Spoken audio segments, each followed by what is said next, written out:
Okay. Welcome to the League of Women Voters of Marblehead meeting on Isabel Wilkerson's book, Caste, the Origins of Our Discontents. This meeting is being recorded, so please mute yourself. League members will offer their short reflections, one after the other, and then there will be time for audience participation. If you have questions or comments that pop into your mind during our presentations, you can put them in the chat box or just jot them down, and we'll get to them later in the program. This meeting really is an ongoing conversation that our League's Racial Justice Group has been having for many, many months. And we're more than happy to invite the public to participate with us as we grapple with these realities of caste. The first person that will be speaking tonight will be Kathy Marie Michael, who will do an introduction to the program. Kathy? Hi, I'm here before you today as a white woman, obviously, from an upper middle class, mostly white suburban town that we're all from. I also grew up in such a similar town where I did not learn anything resembling to the terrible truth of what it's like to be Black in America. We did not have to learn, for we were white. We were the privilege of being born to the upper caste. An example of something we did not have to learn: we believe police were here to protect all of us. Yep, we were inundated with the propaganda of American exceptionalism. Black dehumanization was strategically built into the myths of America the Great. We bought it. I bought it. I didn't even question it. These myths die hard, but we must, as white people, if we really care about humanity and justice and the US, we must educate to dismantle these myths. Thus, we bring forward Isabel Wilkerson, opening our eyes, leading the way so we may open other people's eyes. Here are two of the many myths of American exceptionalism that we must bust. First, that I picked out among many: this is not who we are. We are better than this. Yes, it is who we are. Once we begin to dig into and learn the history that has purposely been omitted from our history books, we begin to wake up to the truth of who we really are. And it's not a pretty picture. Then there's this myth: America was born perfect and is always improving. No, we were not born perfect. We were founded on genocide and slavery. Then there was the Civil War. The Union won, yet the lost cause of the South prevailed in our minds, in our memories, in our speaking points, in Hollywood. White supremacy was built into the fabric of society and baked into our consciousness. Always a terror in one of our two political parties, that white supremacy. And then we have January 6th. There can be no unity, no reconciliation without truth and accountability. And that, we believe, begins with education. Thus, we have read and bring forth our reflections on this groundbreaking book, Caste. I turn this over to our first speaker, Judith Black, who will now share her reflections. Hi, thanks for being here.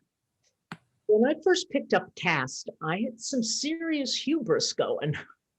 I had loved her earlier book, The Warmth of Other Suns, about the 1930 migration. And I thought, please, I grew up in a Jewish anti-racist household. Our dinner table, more often than not, was multiracial. Both my dad and I had roots and projects going on in numerous Black communities in Pittsburgh. Then came Caste. And after about a quarter of it, I thought, I need a bathtub of lithium. Because I had never seriously thought through the truths that my many privileges, from going to college to home ownership, came on the backs of Black and brown people, denied these very same things. Redlining and overt racist practices we can decry, but the subtle racist base upon which our society has been built is nothing short of brutal cruelty. This I learned from Caste. Then getting to a chapter about how the Nazis came here to the good old US of A to study our system of legalized racial segregation, disempowerment, and oppression in order to build their own. God, I realized I'm still a student who has a long way to go before I can understand the depths of hurt and trauma and what my obligations need to be to work towards a just society. And now I want to introduce Tom Kruger. He is our beloved treasurer. And yes, you say, he's a man who belongs to the League of Women Voters, or who let the boy in the mikveh. The mikveh is the Jewish ritual female bath. So it's always like, Tom got into the mikveh, and I pass it to him. Thank you very much, Judith. I'm a proud member of the League of Women Voters, and it's been a treat to be with such wonderful women, and especially talking about the issues that are so important in our time. I found Isabel Wilkerson's book, Caste, a monumental book in so many ways. From her comparisons of the US to India to Nazi Germany, so many parallels were drawn. Her further delineation of the 8 pillars of caste illustrated the far-reaching and pervasive ways that caste affects all of us. It's hard to identify one aspect of her book that was most meaningful to me, but her personal experiences touched me deeply. One particular interaction in this time of political discord resonated not just for Black-white relations, but also for the political schisms of our time. Miss Wilkerson relates an encounter that she had soon after the 2016 election. She had recently lost her mother and her husband and was faced with a basement full of water. She called a plumber, and the man who came was white, opposite to her politically and socially. He entered not even believing that she was the lady of the house. He went on to the basement, where she explained that she seldom came, as this is where her husband usually handled things. She told the plumber her husband had died last year, yet the plumber seemed totally unfazed. He kept questioning her and continued to be dismissive, saying it was the sump pump that needed cleaning, yet did nothing. At this point, what I found unbelievably profound is how Miss Wilkerson reached out to this man, helpless as she was, a testament to bridging divides with our shared humanity and experience. At this moment, she told him her mother had recently died, and was his mother still alive? He said that his mother also had died, and from there they bonded about how much they missed their mothers. They proceeded to talk a bit more about their families, and this was an inflection point. He helped solve the problem, a broken water heater. He even said their mothers in heaven must be talking to each other. Each smiled at that idea. He then left, but soon came back, having said he forgot to shut off the gas and didn't want any further problems. I think this episode just felt so personally touching and worked in a way that I think that bridged so much. And so she had so many other experiences in the book that were similar, and I think very much personalized what it feels like and what happens. So with that remembrance, I'd like to now have introduce Kathy Hempel to give her reflections. Thank you. Thanks, Tom. There was so much in Caste that spoke to me. One of the most impactful lessons for me from the book was Wilkerson's comparison of the Nazis' treatment of Jewish people during World War II with the treatment of Blacks in this country, and then each country's response in the aftermath. Here's a quote from the book. Rather than honor supremacists with statues on pedestals, Germany, after decades of silence and soul searching, chose to erect memorials to the victims of its aggressions and to the courageous people who resisted the men who inflicted atrocities on human beings. Wilkerson goes on to say, in Germany, restitution has rightly been paid and continues to be paid to the survivors of the Holocaust. In America, it was the slaveholders who got restitution. A note here, this restitution happened in Western, not Eastern Germany, as some of my colleagues have taught me. Wilkerson also writes about World War II historian Nigel Dunkley's conversations with younger Germans and whether they feel guilt for what Germans did. Their response was this: we ourselves did not do this, but we do feel that as a younger generation, we should acknowledge and accept responsibility. And for generations that come after us, we should be guardians of the truth. To me, it seems that Germany is so far ahead of where we need to be in this country, and perhaps we need to learn some lessons from them. And I'm hoping that this program is the start of some learning and self-reflection. Thank you, and I now introduce Linda Friedman.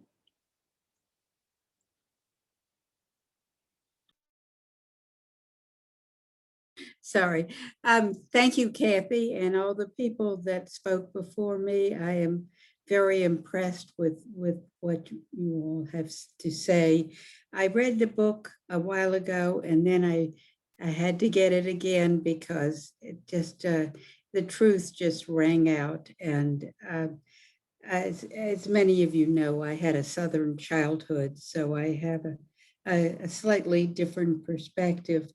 But one of the pillars in the book is about mixing of the races, which the Nazis picked up on, and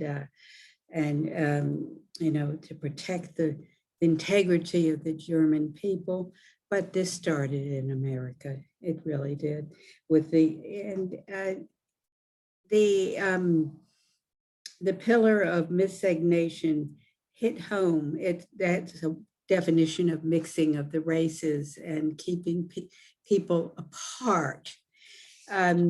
It also, I must read a quote from the book about a long-running play and the emergence of caste in America. Day after day, the curtain rises on a stage of epic proportions, one that has been running for centuries. The actors wear the costumes of their predecessors and inhabit the roles assigned to them. The people in these roles are not the characters they play, but they have played the roles long enough to incorporate the roles into their very being, to merge the assignment with their inner selves and how they are seen in the world.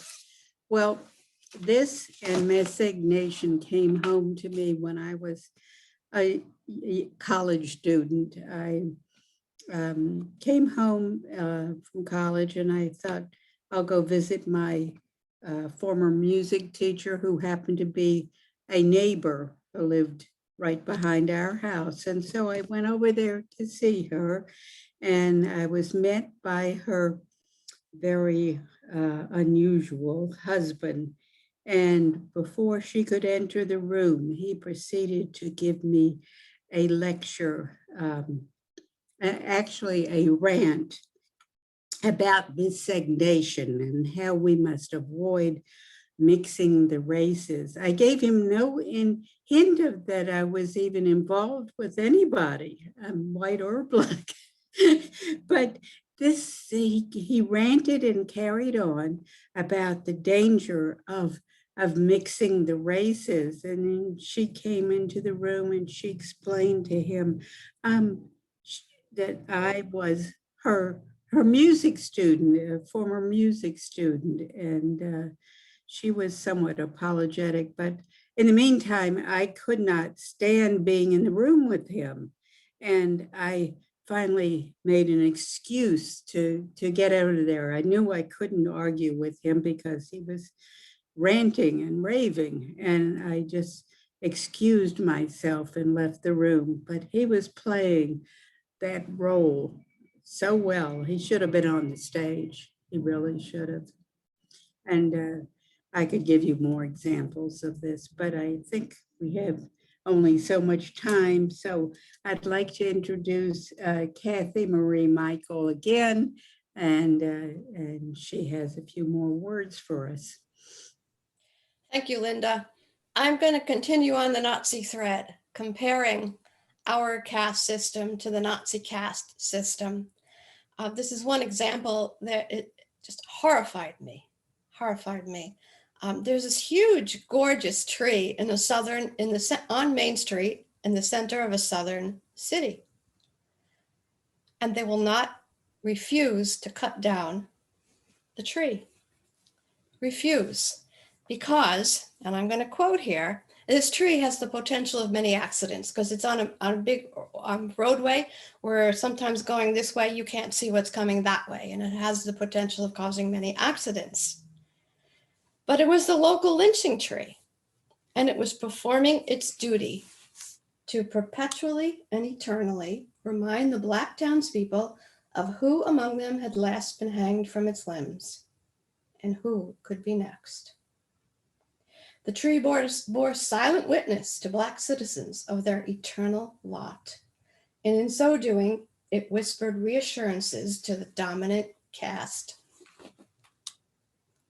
of the others, of the white people.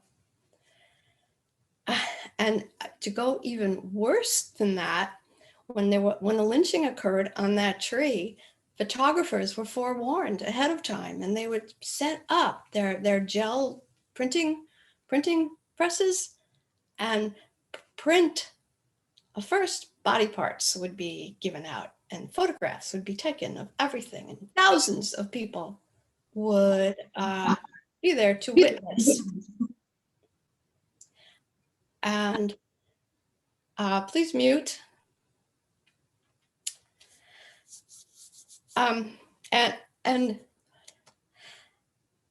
And then they would be sold. These postcards were sold all around the country. And it got to the point, even in way back in 1908, and this continued to 1935 and maybe beyond.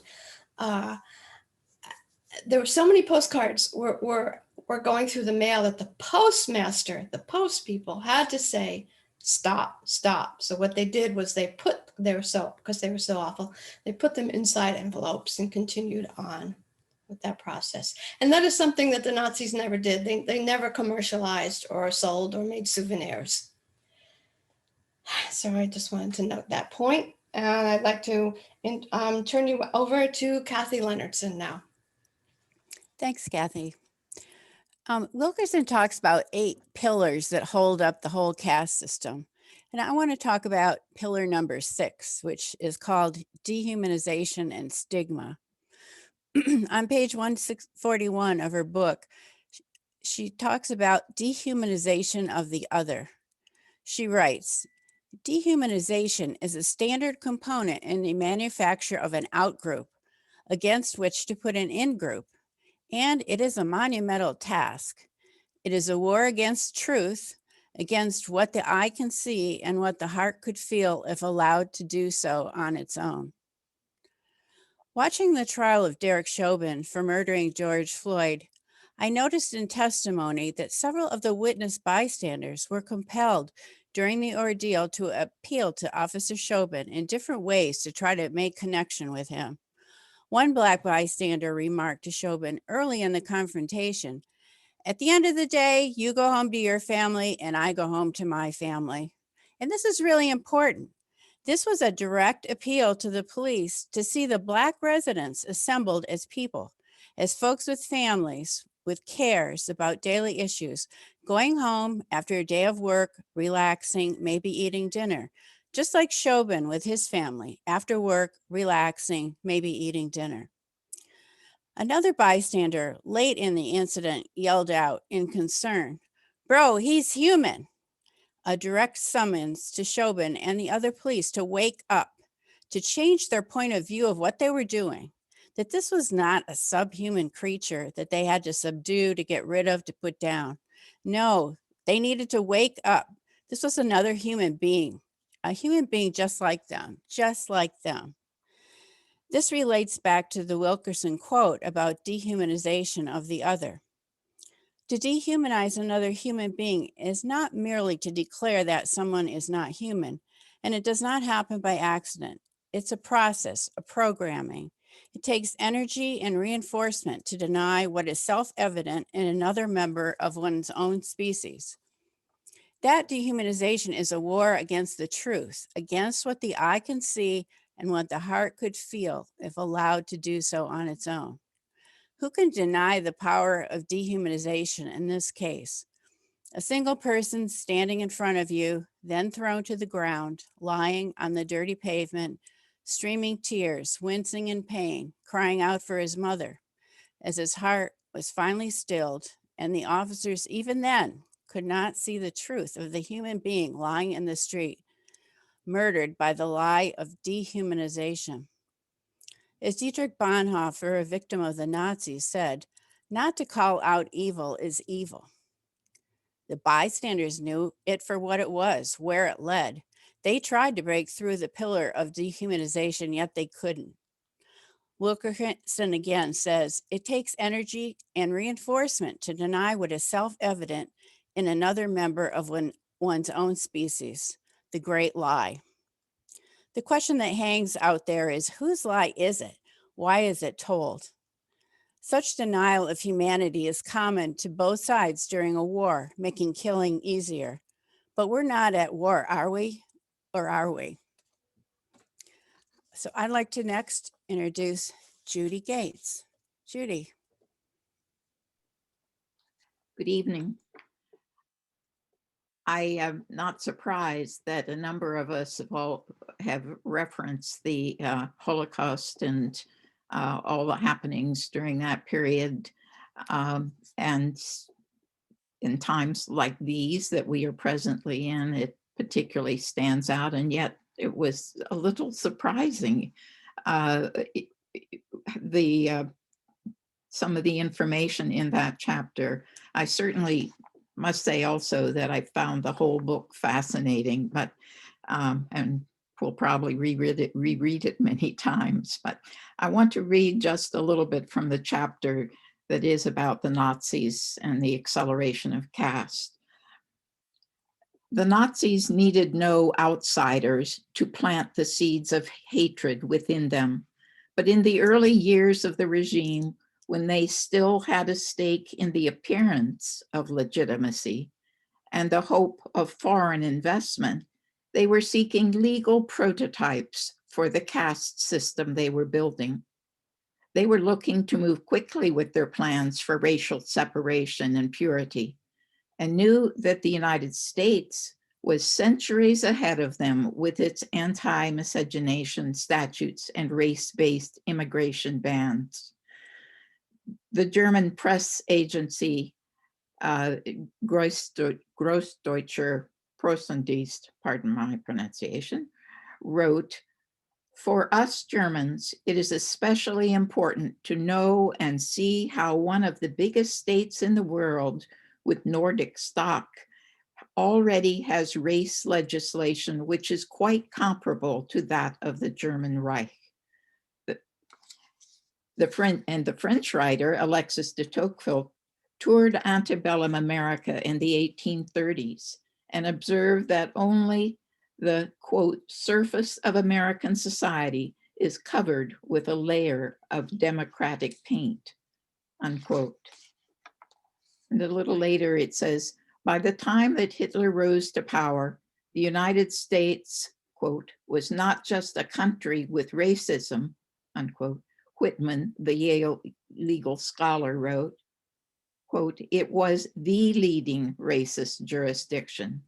So much so that even Nazi Germany looked to America for inspiration, unquote.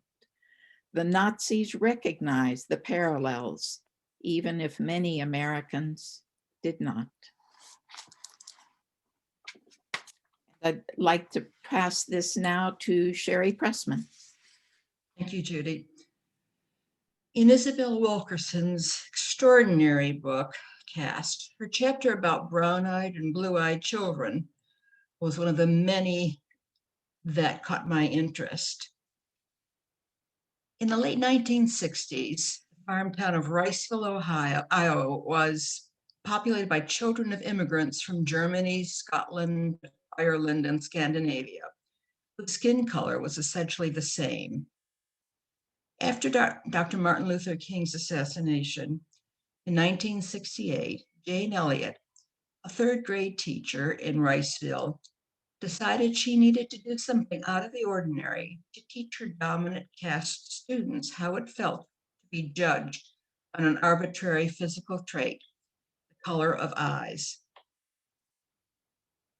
I was an elementary teacher, and this passage made me realize how easily people's views can be indoctrinated, and it was frightening. She explained to her class how the rules would work that day. She told them brown-eyed people are not as good as blue-eyed people. The brown-eyed children were slower and not as smart. Lunch, the blue-eyed children would eat first and could take it because, as she explained, they might take too much. They also couldn't play with their blue-eyed classmates on the playground and would have to come in earlier. Wilkerson tells us that a class hierarchy began in minutes. When a brown-eyed child couldn't turn to the assigned page as fast as the other children, and Mrs. Elliott looked at her somewhat impatiently, the blue-eyed boy sitting next to her was quick to point out that she was a brown-eyed. The difference in their eye color had never mattered before, but the boy had caught on instantly to their new caste system. It became a cause for tears to call a classmate brown-eyed. The next day, roles were reversed, and the brown-eyed children became the dominant caste, while the blue-eyed children were the lower caste. The same sort of behavior took place. What did the children learn? Seems when we were down on the bottom, everything bad was happening to us. The way you were treated, you felt you didn't want to try to do anything, one girl said. Classroom performance fell for each of the groups when they were the subordinate group. Mrs. Elliott noted that children who had gotten along beautifully suddenly became domineering and nasty when they were the upper caste, while the subordinate group became timid, frightened, angry, and less able to learn. They became what she told them they were. Imagine, observed Jane Elliott, if you do that with a whole group of people for a lifetime, for generations. You change them psychologically. Imagine you and your children facing a world that has set up castes, the dominant with the right to rule, and the subordinate that they are less than.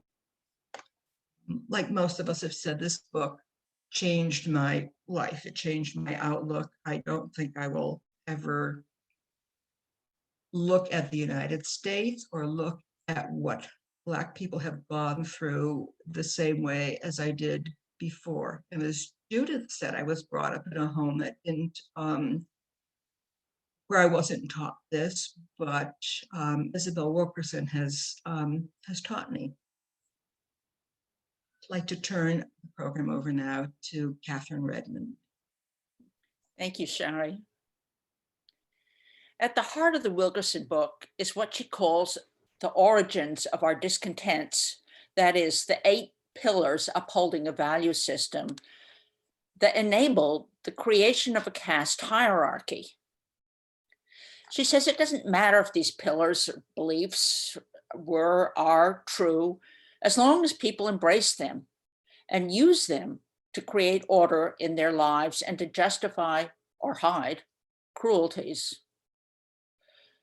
The first of these is what she calls divine will, the belief that God ordained a hierarchy of being and that it was good. In our very early presence in America, this pillar was built around the Old Testament book of Genesis and the story of Noah and his son Ham and grandson Canaan. After the flood, Noah drank too much wine from the grapes of the vineyards he planted and fell asleep in his tent, apparently without any clothes on. His son Ham saw his nakedness, and Noah placed a curse on his grandson Canaan, saying, "Cursed be Canaan, the lowest of slaves will he be to his brothers." Now, the story's original purpose may have been to justify the subjugation of the Canaanite people to the Israelites, but in later centuries, the narrative was interpreted by some as an explanation for Black skin as well as a justification for slavery. I didn't know about the curse of Ham before reading the Wilkerson book, and it shook me to the core. It shook me to the core that a brief story from the Bible could be used, along with some other verses from Leviticus, as a justification by our early Americans to own slaves. Stories and beliefs like this become unconsciously planted deep in the makeup of an individual and a group and impact their way of seeing the world around them. Even when the original story may have been forgotten, the mindset it created remains powerfully in place. I see this unconscious bias of white people against those who are Black in my daily life in the 21st century. I have been in shops, even here in Marblehead, when I have been offered to be served before a Black person who was ahead of me in line. I was horrified, as I never would have thought that the salesperson in that store would have had this baked in and probably totally unconscious prejudice. Towards the end of her book, Wilkerson writes about her experience in a restaurant with a white friend when she and her friend were ignored by their white waiter and all the tables around them were being served, and no one seemed aware that anything was going on, including the manager of the restaurant, who was a Black woman. I ask myself, how can people be so blind and feel so entitled and superior to others? For me, Wilkerson's book helps explain this terrible reality. And now I pass on to Lee Mondale for her comments.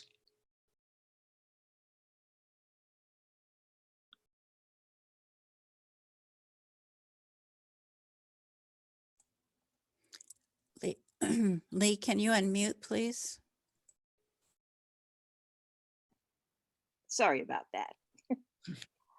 Isabel Wilkerson makes the point that while caste is fixed and rigid, race is superficial, and its definition can be changed by the dominant caste depending on its needs. The use of physical characteristics to assign people to their position in the caste system is brilliant, she writes. It changes how we think about a person the moment we see them. But she also comments that any of us manages to create strong connections across these manufactured divisions is a testament to the beauty of the human spirit. Kathy Leonardson, it is your turn now. Thanks. Well, thanks, everybody. We did do a small practice a couple of weeks ago, and every time I listen to your observations and reflections, I find it really moving. So thank you, everybody. And just so the rest of you know, that the way we organize this is that people read the book, and then we asked everyone that felt like it to write up something that would take between 3 and 5 minutes as a reflection. That's all we did. And look at the wonderful program we've had so far. What I'd like to do now, I think we have a size group that would be fine for raising your hands and offering your own questions or input into what we've said. We welcome additional ideas because we're all on this journey together. So is anyone, you can either raise your hand. I'm looking in the chat box there.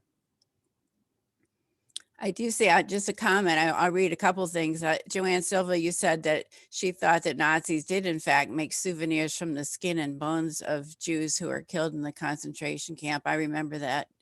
That's right. And Judith said yes, and they made lampshades as well. Anyone else have a comment about the program or where we all are in improving ourselves in the world we live in? Judith.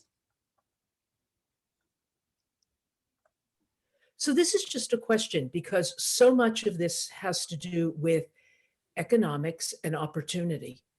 And nothing will change until those things change. You know, you can be as nice as you want, but if someone can't make a living, buy a home, and create a life for their children, not a lot else is going to work. So I'm wondering what ideas people have that would create economic equality and stability.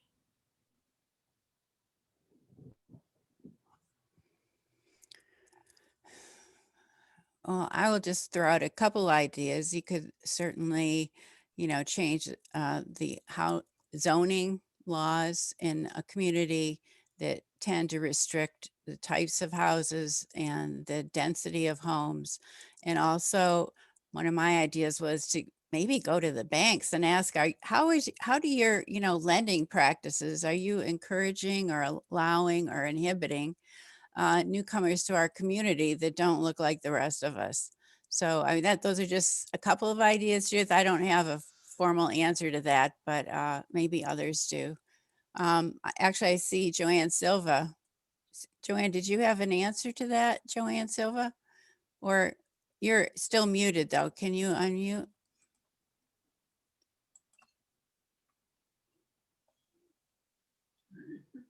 Joanne, I can't hear you. Okay. There you go.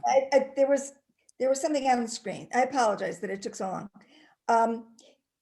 Just to follow up on what Judith said, I don't have any answers really, but I think that Judith makes a very good point because the economic effects on Black people have been ongoing for 400 years, and there was this tiny little period of time right after the Civil War with Reconstruction when there were some opportunities made for Black people, but throughout our history, it's been exceedingly difficult for Black people to be able to get the kind of jobs and establish themselves in the kinds of communities where they can build wealth and not just earn, but build wealth and pass it on to their families, like most white people can. One of the things that has been striking to me since reading this book and paying, as many people have said, to have your eyes opened more. One thing that I saw posted last week was, I really can't understand. However, I am here to be understanding. As white people, we really don't know what it's like. I grew up very working class, single mom, the whole thing. And because of the color of my skin, I was able to move forward in life much more than any of the Black young women that I went to high school with. There's just simply no comparison. The expectations for my classmates of color were completely different. And not because they were any less intelligent, but solely because of their skin color. And I think that Isabel Wilkerson makes that so poignant and so clear in the book. And the one thing I think we can perhaps all learn from the lessons that she, well, the amazing amount of research that she did, but the lessons that she gives us, and I think a lot of this is written to us. I think the book is written for us, for white people. And I would hope that more white people read it. But I think that the examples she gives, the one thing that Tom mentioned something about one of the stories in the book where she showed great grace in the face of abject racism. But one of the things that was really striking to me is when she became so infuriated and so upset that she was supposed to be working, but she was thrown completely off her game. It was the story about being in the airplane and having being moved up to first class and having a dreadful human being push his body into her and force her out of the way so that she could not get her carry-on. And no one else in first class made any effort whatsoever to assist her. They just looked away. And he laughed at her. And of course she was thrown off. And she was late for her first interview. This is a professional woman with more degrees than I've got. And only because of the color of her skin, she was treated like dirt.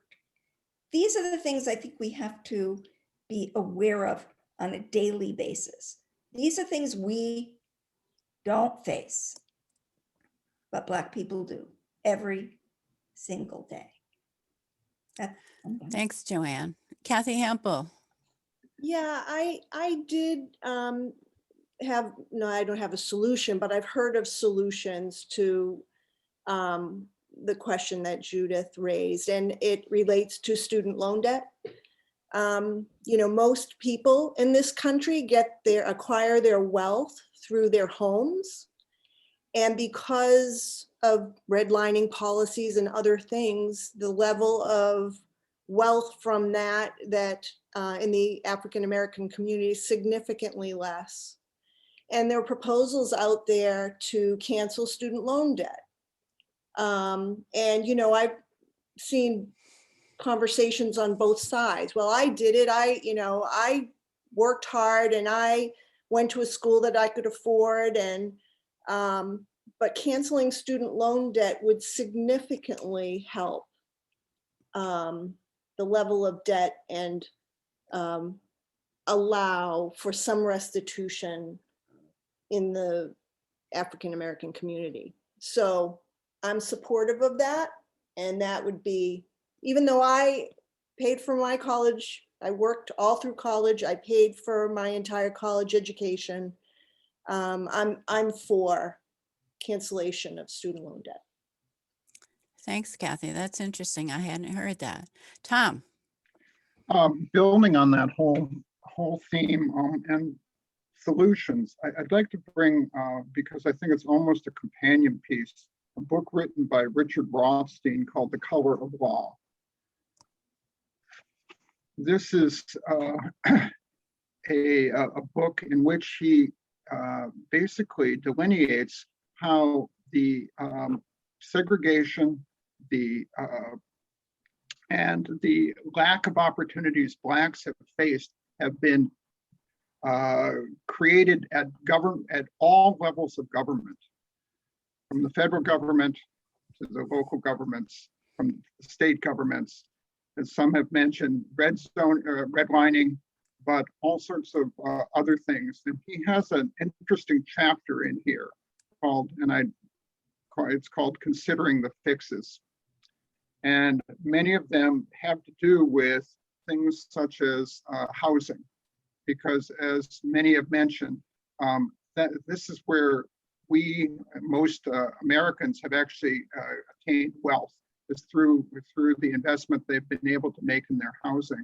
And this has been not offered to many Blacks at all. And the redlining has excluded them from communities. So it's not only by color, but economically. so that there are fewer and fewer options. And I can't, it's a long chapter, but he has very specific ideas about what could be done that's different. So I would highly recommend this. And fortunately, I happen to have read one kind of after the other, and I found them very helpful, sort of supporting each other's ideas. So just wanted to say that. Great. You know, if you can use the raise hand function on your screen, or else just raise your hand like this. I'll see you if you want me to unmute you, or you can unmute yourself if you have something to offer on this. We are planning to have a second follow-up program called Breaking the Caste, where we actually further discuss some of the things that could be done and have been done, perhaps, to break down the caste system. So we will be thinking along these lines. I think it's really important to raise your awareness on many levels, the psychological, spiritual, on many levels about this problem, because I think it exists on all levels. Any other comments or, oh, Mimi, and then Bonnie. I'm sorry, Mimi, can you unmute yourself? Yeah, probably one of the most profound things about the book for me was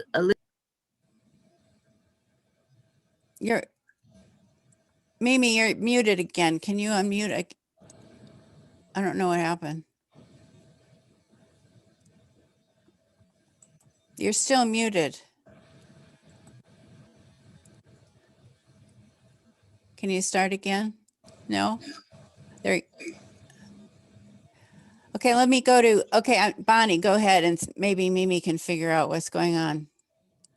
Okay, just a quick comment. I half listened to the ads on TV, and I was sort of half listening to this ad on MSNBC by Jonathan Capehart. And what really caught my attention was at the end of the ad, he says, basically, if you're a person of color, you're a minority person, you have to do a mental calculus before you leave the house. And he doesn't elaborate on what that mental calculus is, but I can only speculate as where am I going? Who am I going to be with? How do I dress? And think about it. If you as an individual had to do this mental calculus every time you left the house. Yeah, really, it should not be. Linda Friedman, you had something. Go ahead, Linda Friedman. You're muted.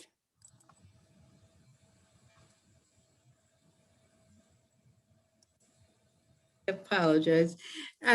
It's also what they call driving while black, and a black motorist has to be so careful. It is astonishing. I heard a story about a stoplight that wasn't working, and cars were lined up. And when they realized that this light was not going to change, but the car in the front would not move. So the woman behind and other people started to go around this car, and she happened to look at the driver of the car that wouldn't move, and it was a black person. And she realized, of course, they couldn't take the risk of going through a red light, even though it was stuck. And just think about how driving while black, you have to be so extra careful not to have a moving violation, or as in the case of Dwayne Wright, expired tags. Yes, that's true. Mimi's back on. I think we got you now, Mimi, and then Judith. I don't know how I got back on, but I did. I was just thinking that for those of us who are, really pretty savvy and educated, and reading this book, how profoundly many new ideas emerged from it, new awareness, and In my own case, one of the things that struck me was the generations of oppression that affect, you know, a huge population of Black people, because it is not that easy to, I mean, there are certainly lots of examples, Isabel Wilkerson being one, of people who have made the grade and made it like a white person, and they've, you know, done what they needed to do to be acceptable to us.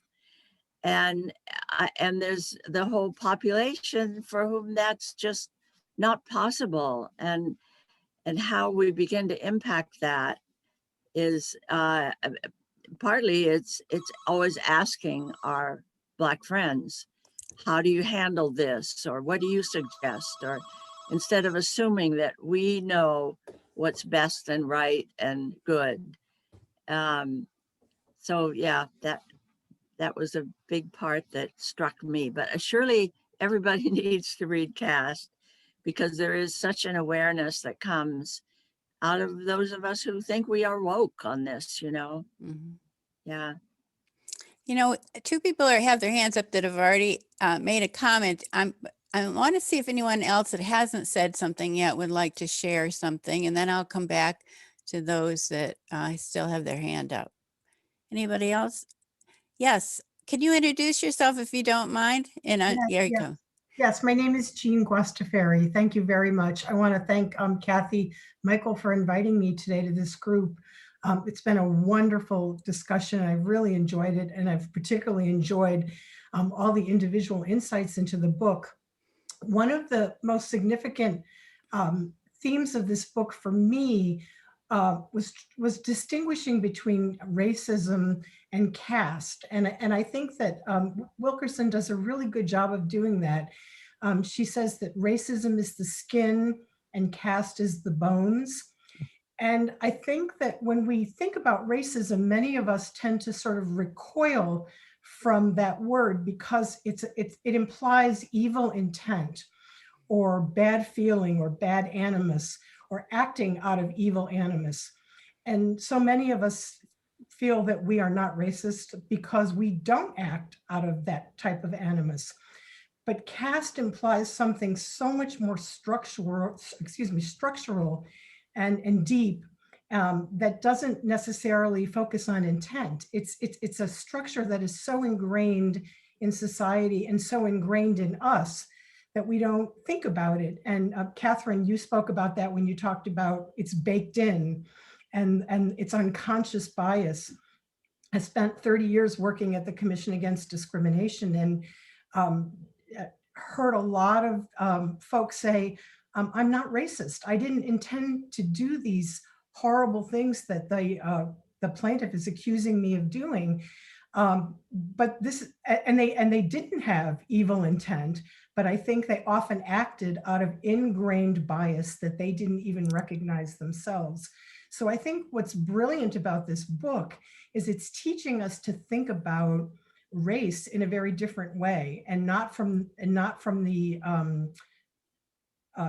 way of racism, which has a bad connotation, but from the perspective of caste, which has a much less negative connotation, but makes us think about the structural ways that we have to change our world and our society. Thank you very much for inviting me. No, thanks for coming. We love more ideas, the better. And Mr. Mai, I see you have a comment in the chat. If you don't, you can either speak yourself or I can read that. Where did he, here you are. Do you want to talk about your question? Let's see. No, Kathy, go ahead. It's just. Oh, okay. Well, I'll read it for you, and if you like, sure. and then you can elaborate. Well, I'd like to hear the other thoughts. That's everything I wanted to put out. Well, I'm going to read it because people might not all be reading. There might be listening instead of reading. Mr. Mai says, Caste, the color of law, and so many other books cover problems and improvements. How great it is that Marblehead LWV is getting these points so ingrained that you are in a better place.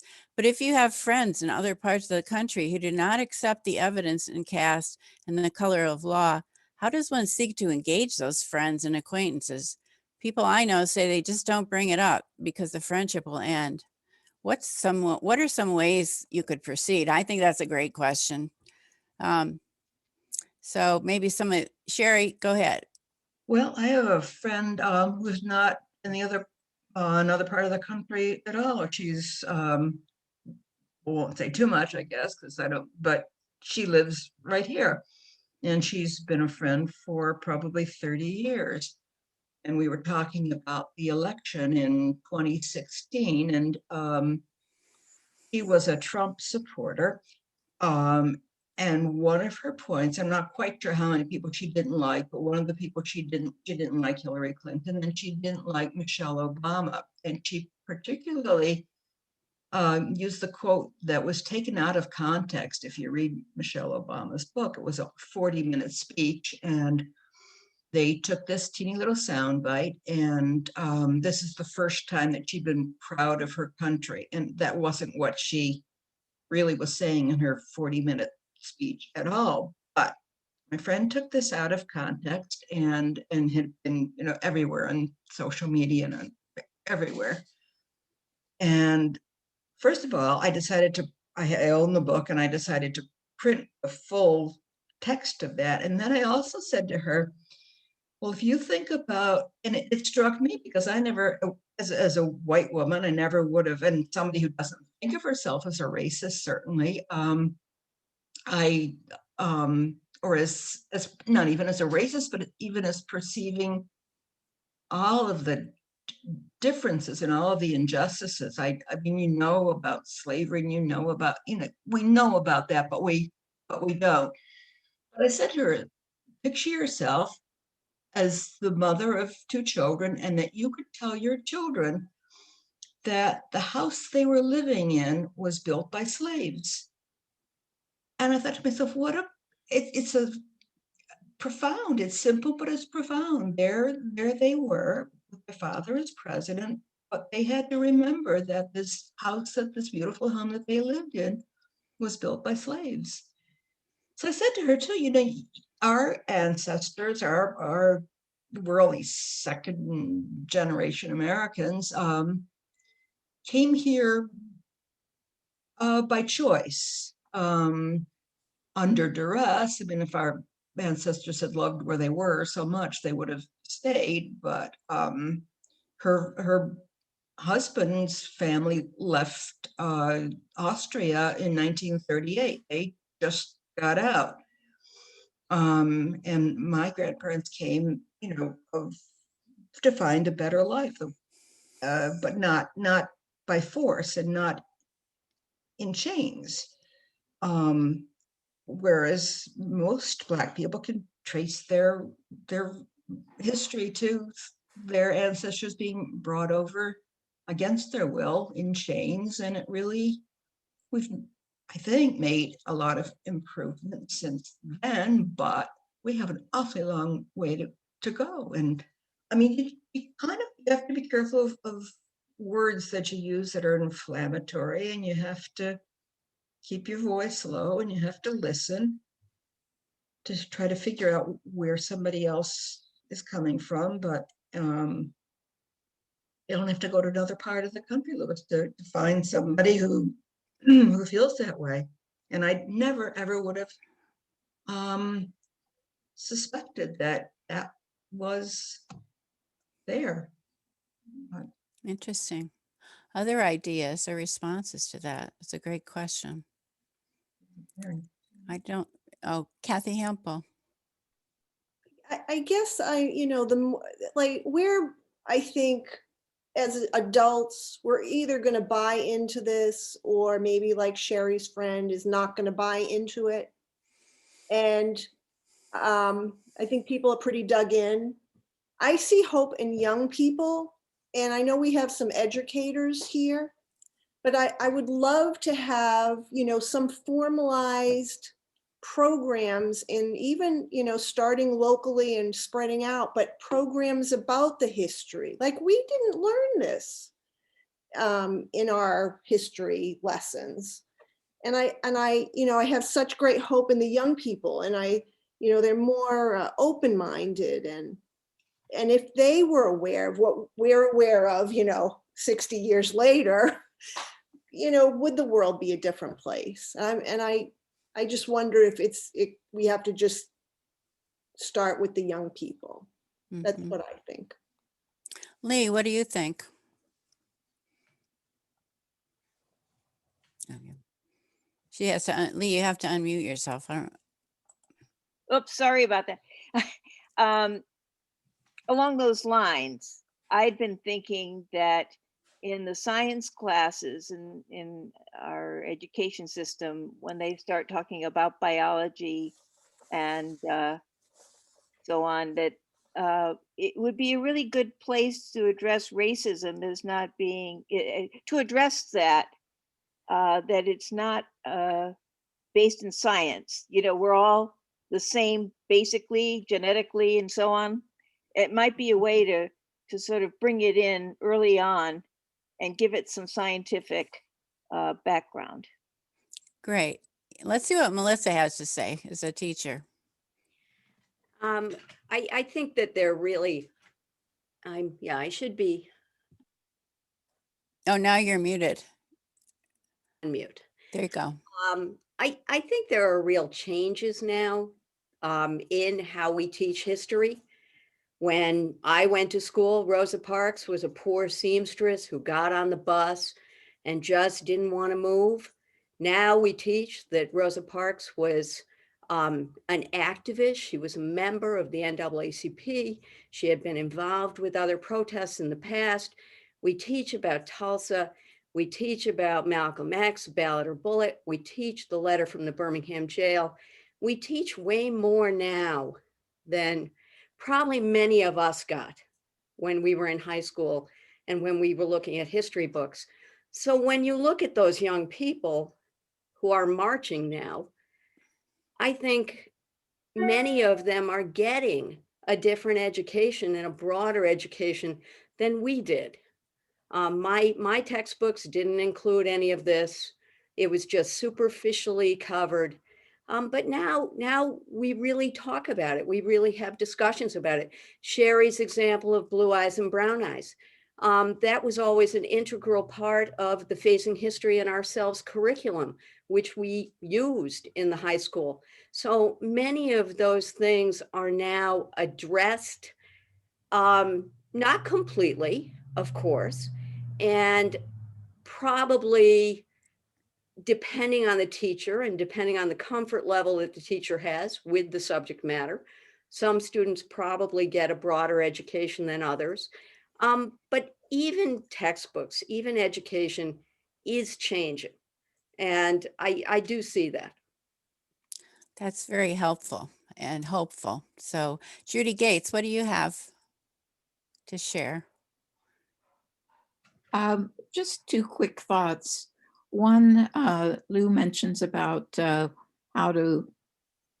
would you speak to people who are very strongly prejudiced. And one thing that I think I'd learn, or I should know anyway, but is when you not to try to not speak to people who feel very differently in different racist ways, perhaps, but to encounter someone like that, think of a question or questions even. You could ask them in a not a belligerent way, but in a way that you sincerely do just listen to the answers.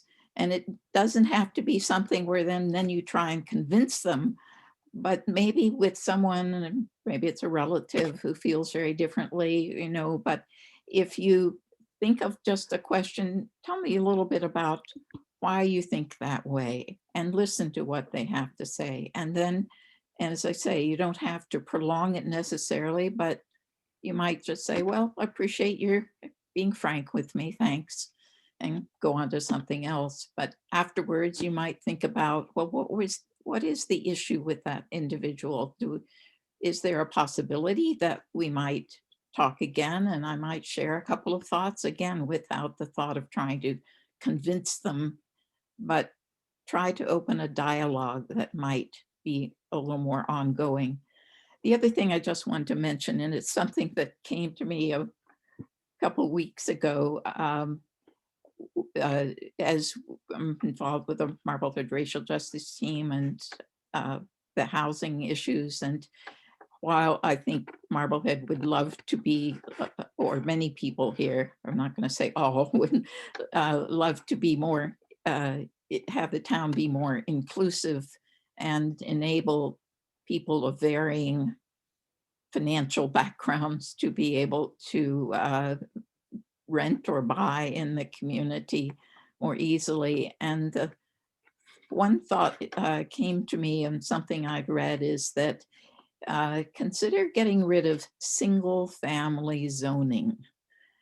And that exists here in town, and it exists in many communities, but there are communities out there that are seeking to get rid of that particular thing, that your property can only ever have a single dwelling, or for a single family or owner or whatever it is. And as I began to read some of the history of that, I realized that single family zoning didn't always exist. And in fact, in many places, it began to exist for the very purpose of keeping people out of certain communities and not allowing for a little diversity. So just throw that out there as something people might like to, you can find plenty of things on the web to read about in that area. And I think that's something that Marblehead might work harder to consider and put into practice. Thanks, Judy. I hadn't really thought of that at all. Tom, what do you have? Well, I actually wanted to make a comment touching on both what Louis had written in the chat and what Melissa had also said.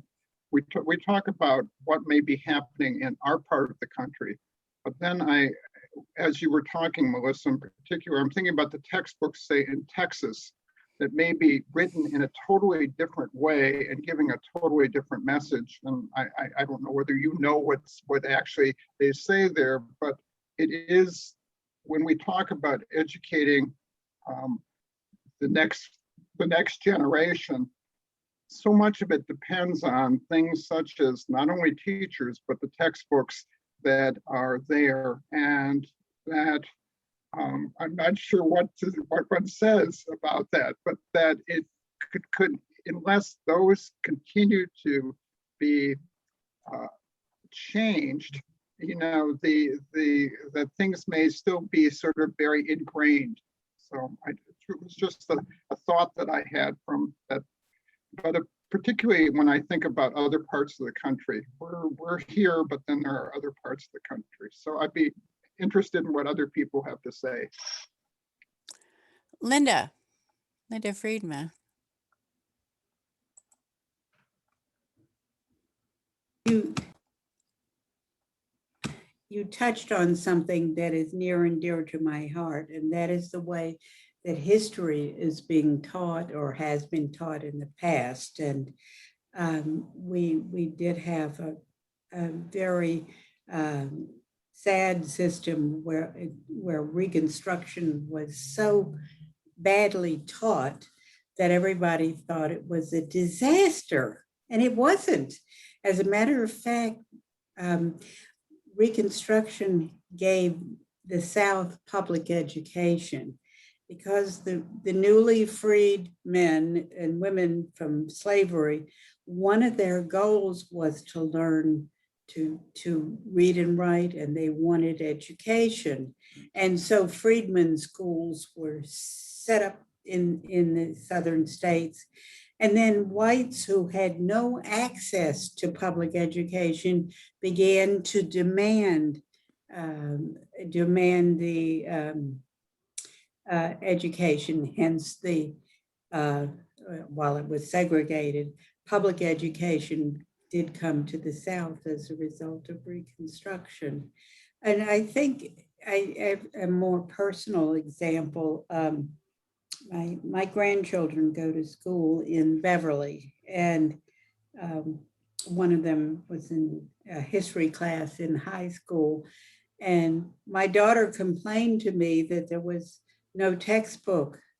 And I said, well, maybe they're doing something else. And sure enough, the teachers had decided to give it, this was before the pandemic, handouts to the students that rather than rely on any particular textbook, because there is one thing we know about history is that the information that we have today can change. And I like the idea that not relying on any particular textbook, which, as Tom pointed out, was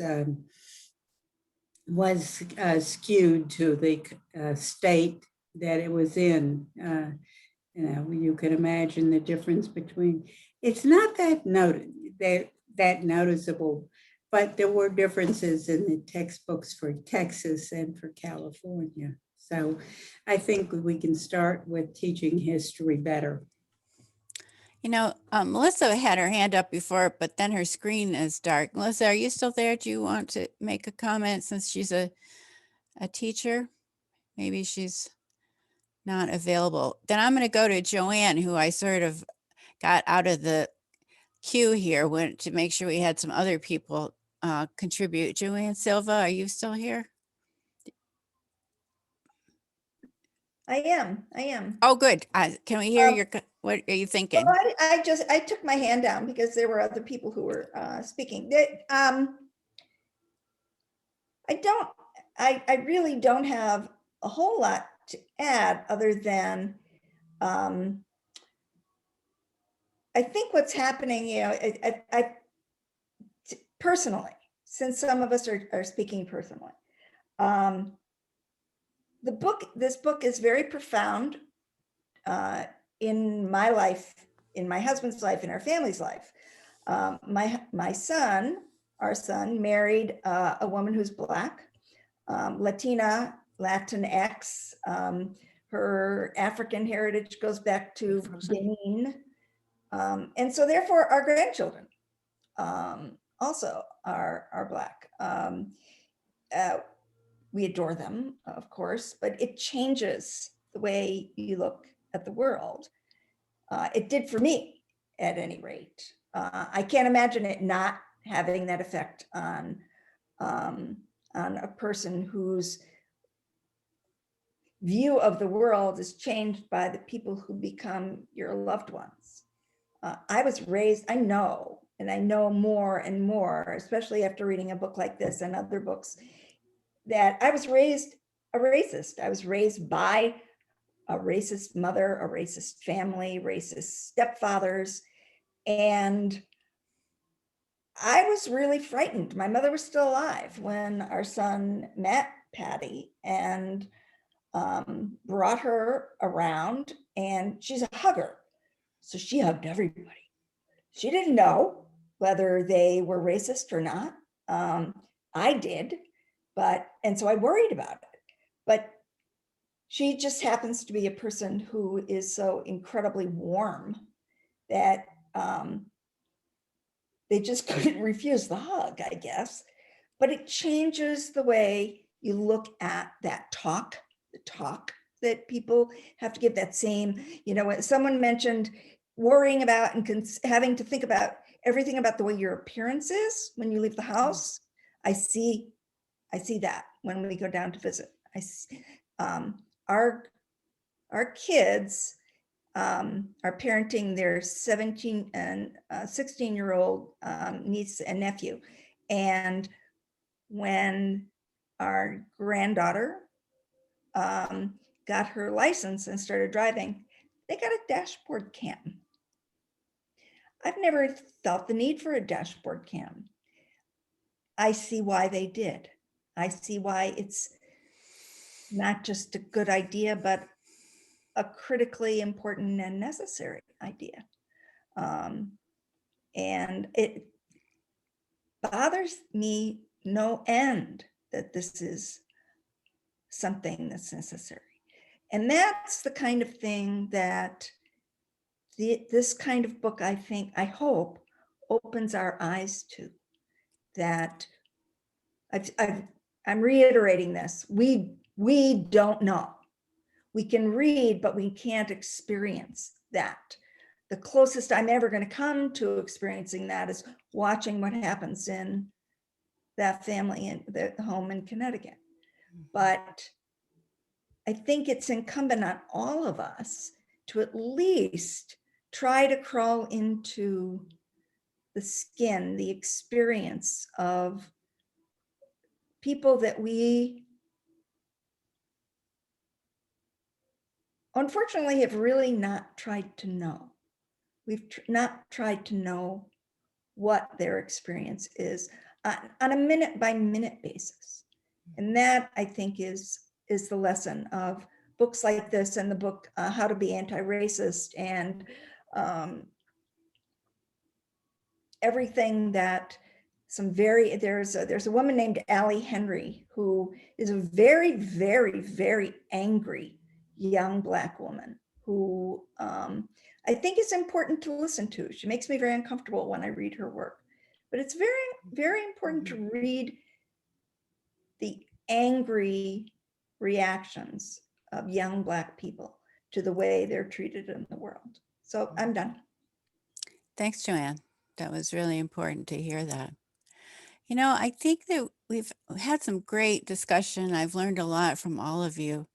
And as I said before, the League is going to have a second one meeting of some sort called Breaking the Caste, or what are, some actions that we can take. And so I invite everyone here to look in your emails, or because we can contact you when we put that on.